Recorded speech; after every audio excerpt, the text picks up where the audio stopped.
بويكا كلب جديد جاي يتدرب حراسة، فجمعت القطيع عشان أعرفهم حالته، واخترت بيجا إن هي اللي تساعدني، وده كان رد فعلها لما عرفت إنها هي اللي هتساعدني. ده بويكا، ودي أخلاق بويكا. بيخاف من كل حاجة، بيترعب لو شاف إزازة، وبيصوت حرفيا لو شاف مقشة.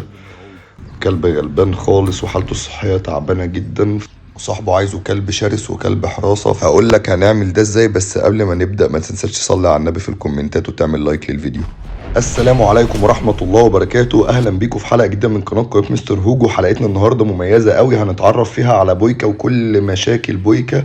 الحلقة مليانة اسرار وتركات كتير قوي عن الكلاب، مش عايزك تفوت فيها اي حاجة. هنشوف بويكا من كلب جبان جدا، كلب ضعيف جدا، كلب عيان جدا، هنعمل معاه ايه وهنبتدي نتصرف معاه ازاي بطريقة سليمة. فلو عندك كلب شخصيته ضعيفة او كلب تعبان فالحلقة دي ليك، خلينا متابعين. هنبدأ مع بويكا من اول دقيقة ليه في البيت، وده كان اول تواصل بيني وبينه، اول تعارف ليه مع القطيع، وهقول لك الكيمياء اللي حصلت بينه وبين بيجا، او انت اللي هتقولي عليها في اخر الحلقة. جمعت الكلاب كلهم حواليه بقيادة هوجو طبعا، وسبتهم يقعدوا في الشمس شويتين. هوجو زي ما احنا عارفين ما بيحبش الشمس، وهنا كانت المفاجأة الكبيرة، الكلب بيترعب من المقشات. لو حد عارف ليه الكلب بيخاف من المقشة يكتب لي في الكومنتات. لقيت الكلب مرعوب، واول لما شاف المقشة صوت. اسيبه؟ لا، فضلت اطمنه واعرفه ان المقشة مش حاجة تخوف، علشان اوري لك كمان شوية في الحلقة احنا عملنا معاه ايه، بس بعد ما ناخد منه اول رد فعل. اول رد فعل للكلب هو اهم رد فعل. انا هنا بخلي المقشة تلمسه عادي، وان مفيش حاجة تخوف. هو بيجري، انا ما بعملش اي صوت، ما بعملش اي حاجة، انا مخلي المقشة بس يتعرف عليها بطريقة سليمة. وعايزك تركز قوي في اللي بيحصل، عشان دي طريقة سليمة نخلي الكلب يتعرف بيها على اي حاجة يخاف منها. بص هنا، اول لما الكلب ابتدى حتى يبص لها، ابتدي اشجعه واقول له جود بوي، علشان يحس ان الموضوع مش مستدعي القلق والخوف اللي هو فيه ده كله. لحد ما اخد منه اول رد فعل، واخليه بهدوء يعرف طريقة الحاجة دي بتأذي ازاي، ويحفظ تحركاتها كويس. اخد منه رد فعل الافضل في الوقت الحالي، اللي هو حط اسنانه بس على المقشه، سيبته ومشيت. وديته قعد مجلس العم هوجو، وبعد كده دخلتهم يلعبوا شويه مع بعض. بص بقى، حركة الكلب وطاقته الجسدية صفر تقريبا. يعني ان شاء الله بويكا هيبقى كلب بطل، بس الموضوع هياخد وقت شويتين، وقدام شوية في الحلقة هقولك اللي هنعمله معاه والكلب عنده ايه وهنتصرف معاه ازاي في كل حاجة. الراجل اللي كسب هات سيب ياه جو بيزوم عليا. هنكمل مع بويكا شوية لعب، يمكن يحاول يطارد أي حاجة أو يحرك رجليه شوية. الكلب رجليه تعبانة، معدته متدمرة. أنا طبعا ما كنتش لسه عارف كده، فبعد ما خلصوا لعب حطيت له ياكل. أنا بأكل رو فود في الأغلب، ما كنتش أعرف إن الكلب معدته متدمرة. فهقول لك هنعمل معاه إيه دلوقتي، وهقول لك طلع عنده إيه. جالنا زيارة، أصحاب بيجا جايين يزوروها، فأنا هنا بكنترول الكلاب أو بسيطر عليهم، وهوري لك ازاي ان المفروض الكلاب ما تستقبلش الغرب بطريقه سليمه، من غير تعنيف ولا زعيق ولا اي حاجه. اتفرج. بويكا نو بويكا جود بوي. زي ما انت شايف، لما بيبقى في غربه ما بنزعقش للكلاب، احنا بنمنعهم بامر المنع، وبنكافئ لما بيعملوا الاوردر صح. هنا ندهت الهوجو، هوجو بيقول له النبي سيبنا عض صيف. قلت له لا يا هوجو ما ينفعش كده. قال لي عضه بس، هعضه بالراحه، وبيهز له ديله. قلت له لا. وبعد كده هخليهم كلهم يثبتوا، وهنبتدي نخلي صاحب بيجا يتعامل مع بيجا فقط. خليك متابع، وما تنساش ان كلب الحراسة لو انت عايزه يطلع كلب حراسة ليه تعاملات خاصة في كل حاجة. القطيع ما شاء الله قاعد بمنتهى الادب. تعالوا نشوف بيجا بقى. ما تكررش الكلمة. يلا بيجا كم بس تقولش تاني بقى. بيجا المتربية قالت لي مش هروح الا لما انت تقول لي، فهنقول لها تروح. اوكي يا بيجا، اوكي يلا يلا سلمي سلم محمد. بعد ما قلت لمحمد سلم على الكلب، ابتدى يسلم. وخليكم مركزين مع ايده الشمال اللي دايما بتزق الكلب من فوق، عشان اتعورت بسبب الحركه دي. بالطريقه الصحيحه. بيجا خد تركيزها كله. بيجا هيل. عاقب الكلب، عاقب. هيل. ايوه كده. دي بيلا. ده مين بقى؟ بويكا. دي الطريقة السليمة اللي تتعرف بيها على أي كلب غريب وجديد عليك. إيدك اللي فوق ما بتتحطش على الكلب أبدا، أيوة، وإيدك بتبقى تحت على صدر الكلب. وما بنمسكش كلب غريب نحفزه بإن احنا نطبطب على خدوده الاتنين. هو السلام بيبقى من على الصدر زي ما احنا شايفين كده. جمعت الكلاب وقلت لهم تعالوا اعلمكم حاجه جديده. هخلي اللي هنده عليه باسمه يدخل البوكس واللي هنده عليه باسمه يخرج البوكس. اتفرجوا وقولوا لي ايه رايكم في الحركه دي ونكمل في الحاجات دي ولا لا. كيوت بوي. جو داخل البوكس اهو. بيجا يلا تعالى بوكس. جود جيرل. ده معلم انتوخ. بيبو يلا يلا بوكس. جود جيرل. بويكا هنا بيقول لي انا لسه جديد ماليش دعوه. قلت له لا احنا عندناش الكلام دوت، كله زي بعضه. بوكس. وده من ضمن التركات اللي بتخلي بيها كلبك محترم وفي نفس الوقت شرس من غير ما تأثر على قوته في الحراسة. طيب اللي هندهله بس يجي، اللي هندهله بس اللي هقول اسمه ماشي. بويكا تعالى. هوجو تعالى. جود بوي. يلا جود جيرل. تعالى. بيجا كم. جود جيرل. دي كانت طريقة من مليون طريقة اللي بنزود بيها ثبات الكلب الانفعالي قبل تدريبات الحراسة. تعال بقى اكلمك عن بويكا شوية واعرفك عليه واقول لك عنده ايه وهنعمل معاه ايه.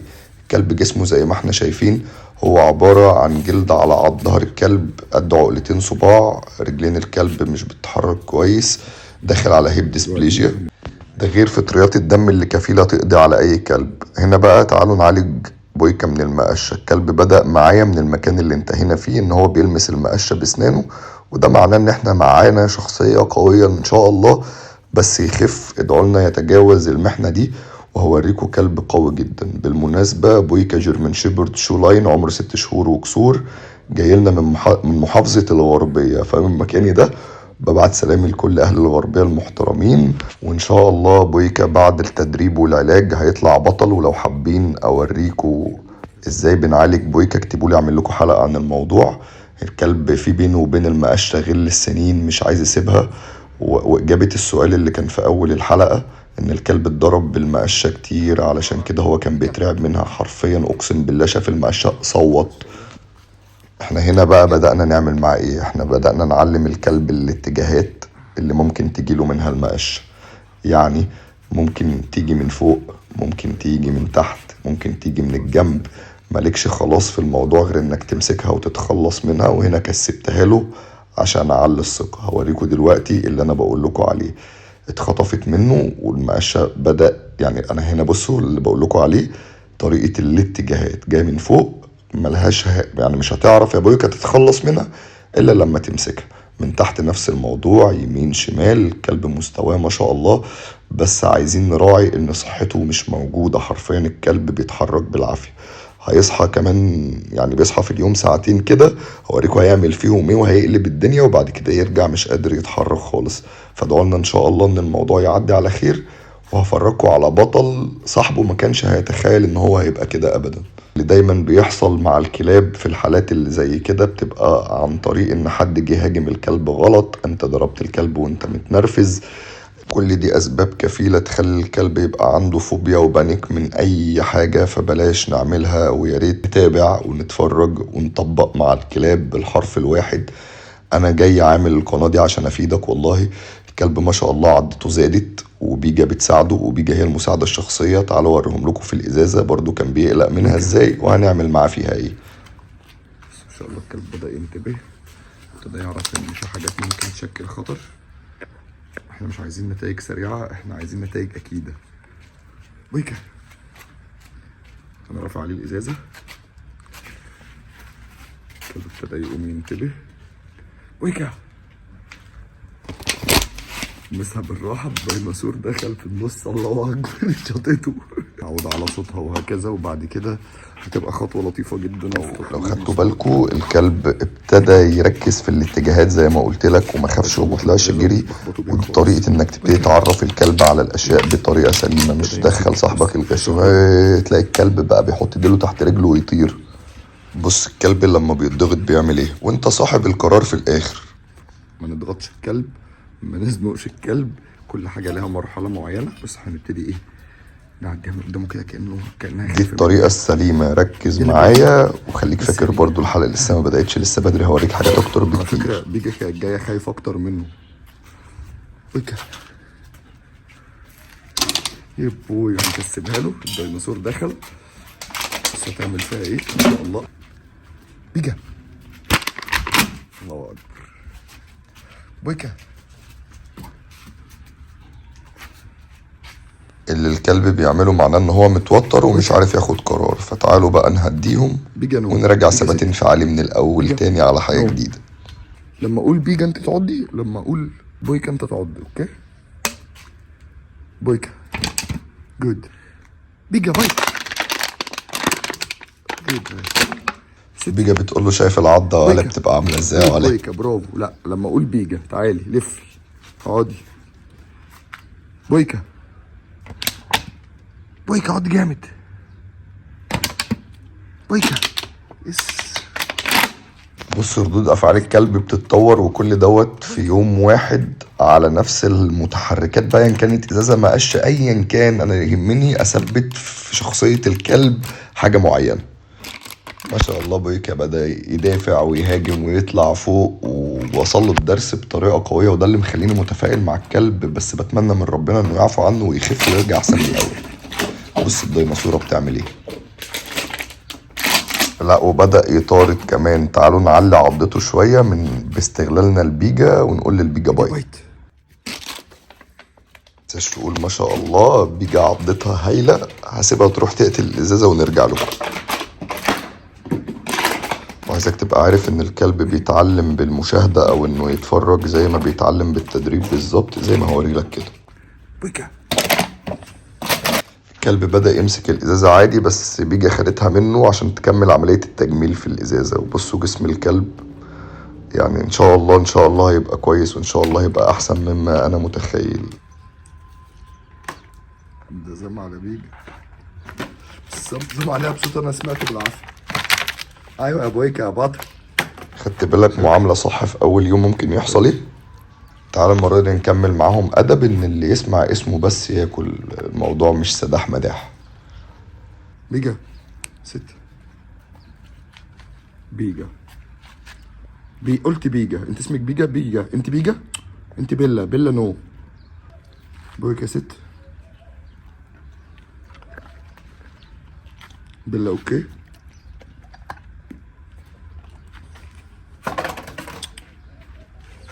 بويكا.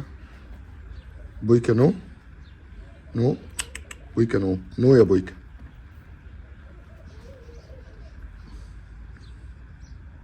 بيلا نو. جود جيرل. بيجا اوكي. جود جيرل يا بيجو. بيلا اوكي. جيرل يا بيلا. بويكا اوكي. الحاجات زي الترتيب في الأكل والنظام والأوامر إن يعض الكرة اللي هو أصلا بيعضها، والكلاب بتطاردها في وقت معين. الحاجات ديت بتحسن تواصل كلبك معاك جدا، وبتزود عنده الانتباه بطريقة انت مش هتتخيلها. حاجات بسيطة بس مهم جدا انك تعملها. بص الديناصور. الاب. الاب. وهنا هوجو جه قال لي اشمعنى هما؟ قلت له يا الله هوجو خلاص بقى احنا كبرنا على الكلام ده. قال لي لا وانا كمان. قلت له يلا بينا. فبيجا غلطت غلطة حياتها اللي هتندم عليها ندم شديد. هوجو هيبتدي يعمل معاها الجلاشة. بيتها هو. بص الكلبة لسه مش مدركة، وعمال بيبص لها بيقول لها بيجا. واللي علمها الحركات دي طبعا المعلم بويكا في الليلة اللي باتها هنا في البيت. هوجو ثبت بيجا. بصوا بقى اللي يضحك اكتر ان بيجا لما هتقوم هتعمل ايه مع بويكا. يعني بص بويكا هيعمل معاها ايه. ثبتها بس. هوجو ما بيهزرش، بيثبتها بس. انا قلت له هنا يثبت بشياكه، فالراجل بيتعامل بالشياكه زي ما اتفقنا. والشيطانه اللي انا قلت عليها في اول حلقه خالص مسجله خطر، هي فعلا اقسم بالله دي كلبه مسجله خطر مش عايزه تسكت. يعني الكلب بيثبتها وهي بتقوم عايزه تعض عادي. خلاص يا هوجو قلبك ابيض، هي عرفت غلطها مفيش منه. بص بقى وما شافت بويكا منك لله يا ابن الكلب انت اللي عامل فيها كل. امشي يالا امشي يالا. قلت امشي يالا. بويكا علمها وهي ما تعرفش حاجه. وبالمناسبه يا جماعه اللي بتشوف الكلاب بتعمل حركات شبه كده، الكلاب مش بيبقى قصدها اي حاجه عيب ولا اي حاجه قليله الادب من اي نوع. الموضوع كله ان هو بيبقى فرض سيطره. الكلب ما بيتعلمش ان دي حاجات ليها ايحاءات من نوع تاني غير لما بيبتدي يتجوز فعليا. هنا بدأت افصل هوجو عشان كده كفاية عليه. هنا بقى بدأت اغير الموضوع تماما علشان هوجو ما يقفش عليها جامد اكتر من كده. وبص هلاقي المنظر اللي احنا هنشوفه دوت، الاتنين عاملين منظر القلب هناك وهيبتدي يزوم عليها تاني. بص بيجا لما هتبتدي تكنترول او تسيطر الكلام ده ازاي، الحتة اللي جاية دي بالظبط. بص الكلبة حطت ايديها على وشه. بويكا بيزوم على بيجا، انتوا متخيلين يا جدعان؟ ما شاء الله الدكر يا جدعان والله. الكلب ثقته زادت في نفسه قوي قوي وابتدى يطارد بيجا وابتدى يبقى بصوا جبار الله اكبر. بس الفكرة ان هو بيرجع تاني زي ما قلنا وبيريح تماما. بس دوت بيقول لنا ان الكلب دوت لما هيخف ان شاء الله هيبقى شخصية كويسة جدا جدا جدا. من ناحية التدريب انا مش قلقان خالص، يعني انا واثق الحمد لله انا هعمل معاه ايه وهوديه فين. هندعي ربنا ان هو يبقى كويس وبيجي تسيبه في حاله وهو يسيبها في حالها، عشان هما الاتنين الموضوع بينهم عامل زي ناير ونقير زي ما احنا بنقول. راحت تستغيث ببابا فكفاية عليهم كده. بدل ما بويكا عمال بقى قلب الموضوع عض في فيجا، فابتديت انقل الموضوع على مؤثرات تانية وما شاء الله ابتدى يعض الالعاب والعضادات بطريقة قوية جدا جدا، ودوت المطلوب منه في الوقت. هات الكرة، هات الكرة في ايدي، في ايدي، قلت في ايدي. بوي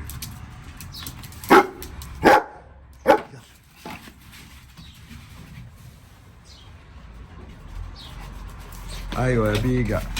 بس يا سيدي وفي الاخر اكتشفت ان بويكا ما عندوش اي درايف على اي كور ولا اي حاجة من الالعاب خالص. بص انا هنا بحاول اديله كل الكور واحركها جنبه، وبيجا مش بتسيب ولا كورة وهو مفيش اي حاجة محركاه. فهبتدي اوجه اتجاه الكلب على حاجة تانية وهي العضادة اللي كان بيحب يعضها. فدوت اللي هنشتغل مع بيه وهنوجهه بيه الفترة اللي جاية. وعايزك تتوقع مستوى بويكا هيوصل للتدريبات ازاي، وعايزك تتوقع بويكا ان شاء الله هيخف وجسمه هيرجع يظبط ولا لا. والفترة اللي جاية في البدايات احنا هنتعامل بالعضادة مع بويكا مش بالكور. بس بوعدك ان هوري لك بويكا وهو مجنون كورة زي بيلا اللي ما كانتش بتحب الكورة خالص، وبيجا كانت نفس الموضوع. وفي اخر الحلقة هقول لك ان احنا كان معايا هوجو والعصابة القديم والجديد، بيلا او الكلبة وراها بيجا، وبيكا لسه مكمل في العضة هناك. وانا كنت معاك النهاردة من ورا الكاميرا، انا مدحت الحسيني. متنساش تعمل متابعة واشوفكم في الحلقات الجاية في اقوى حلقات تدريبية في الحراسة وفي غيره. والسلام عليكم ورحمة الله.